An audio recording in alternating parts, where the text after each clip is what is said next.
शुरू अल्लाह के नाम से जो बड़ा मेहरबान और निहायत रहीम फरमाने वाला है। एक जिंदा शख्स पर कब्र के अजाब का सच्चा वाक़या बयान किया जाता है कि चंद साल कबल एक जमात मानसहरा से आगे एक छोटे से कस्बे में गई। इस जमात में एक शख्स डॉक्टर नूर मोहम्मद था। इनका बयान है कि मस्जिद से बाहर इधर इधर काफी लोग फारिग बैठे थे। हम लोग इनके पास गए और मस्जिद में आने की दावत दी ताकि वो तालीम में शरीक हो सकें। कुछ लोग हमारे साथ मस्जिद में आने पर तैयार हो गए। एक साहिब ने कहा कि मैं नमाज के वक्त आऊंगा और नमाज के बाद अज़ाब कब्र का एक वाक़या आप लोगों को सुनाऊंगा। चुनाचे ज़हर की नमाज के बाद ये शख्स हमारे पास बैठ गया। अपना तारुफ करवाया कि वो रिटायर्ड फौजी नौजवान था। इस फौजी का बयान है कि 1965 की जंग में एक कब्र में असलहे का एक आर्जी ज़ख़ीरा यानी एक कैंप लगाया गया था और कुछ नौजवानों के साथ इस फौजी की ड्यूटी थी। दिन का वक्त था और कोई ख़ास काम नहीं था। चुनाचे इसने कब्रिस्तान में घूमना शुरू कर दिया। इसका गुजर एक पुरानी कब्र के पास से हुआ तो यूं महसूस हुआ जैसे कब्र के अंदर से हड्डियां टूटने की आवाज़ आ रही है। इस फौजी जवान ने बताया कि मैंने बंदूक के बट के साथ कब्र की एंटी हटाई ताकि दिखे कि ये आवाज़ कैसी है।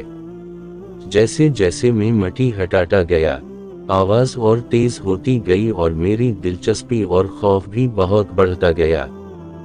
दिन का वक्त था, रोशनी खूब फैली हुई थी। क्या देखता हूँ कि कब्र के अंदर इंसानी हड्डियों का ढांचा पड़ा हुआ है और इस पर चूहे की शक्ल का एक जानवर बैठा हुआ है और जब वो मीना इस ढांचे के ऊपर मारता है तो सारा ढांचा अकड़ जाता है और हड्डियों के टूटने और चटकने की आवाज़ आती है। मेरे सामने इस जानवर ने 3 मर्तबा अपना मीना हड्डी पर मारा। मुझे बहुत तरस आया कि ये जानवर इसको बहुत तकलीफ पहुंचा रहा है। चुनाचे राइफल से जब मैंने इस जानवर को मारने का इरादा किया तो वो मिट्टी में छप गया। थोड़ी देर के बाद वो जानवर कब्र से निकलकर मेरी तरफ लपका और मेरे ऊपर ऐसी दहशत से सवार हुआ कि मैं इसे मारना भूलकर अपनी जान बचाने की खातिर भाग खड़ा हुआ। काफी दूर जाने के बाद मैंने मुड़कर देखा वो जानवर मेरे पीछे तेजी से भागा आ रहा था। करीब ही पानी का एक गड्ढा था।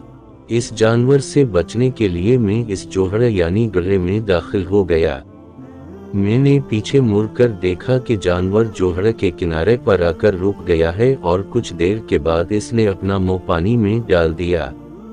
यकदम पानी खोलने लगा। मैं भागकर जोहड़ से निकला। मेरी टांगें जल रही थीं। बहुत जल्द सुर्ख हो चुकी और आबले पड़ चुके थे। दर्द की शिद्दत से मेरा चलना मुहाल हो गया था। मैंने अपने साथी को आवाज दी तो जब मैंने पीछे मुड़कर देखा तो कुछ न था, बल्कि वो जानवर गायब हो चुका था। चुनाचे मुझे एबटाबाद के अस्पताल में दाखिल करवा दिया गया और फिर वहां से रावलपिंडी के बड़े फौजी अस्पताल में मुंतकिल कर दिया गया। मेरी टांगों का गोश्त गलना शुरू हो गया था।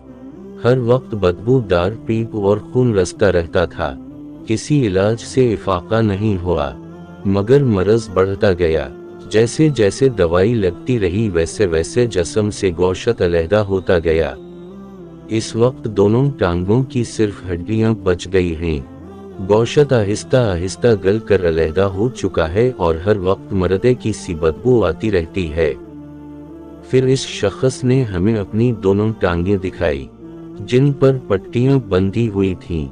अल्लाह मुआफ फरमाए। अल्लाह ताला हमें कब्र और जहन्नम के अजाब से महफूज रखे, आमीन। सबक, इस वाक़या से हमें ये सबक मिलता है, बेशक बाज़ दफ़ा अल्लाह ताला लोगों की इबरत के लिए दुनिया में ही अपने अजाब का मुशाहिदा करा देता है, जैसा कि इस वाक़े में भी आपने मुलाहज़ा फरमाया।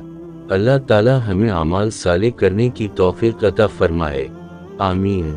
अगर आपको ये वाक़या पसंद आई तो बरा करम हमारे चैनल को सब्सक्राइब करें, वीडियो को लाइक करें और दूसरों के साथ शेयर करें ताकि ज़्यादा से ज़्यादा लोग इससे फ़ायदा उठा सकें।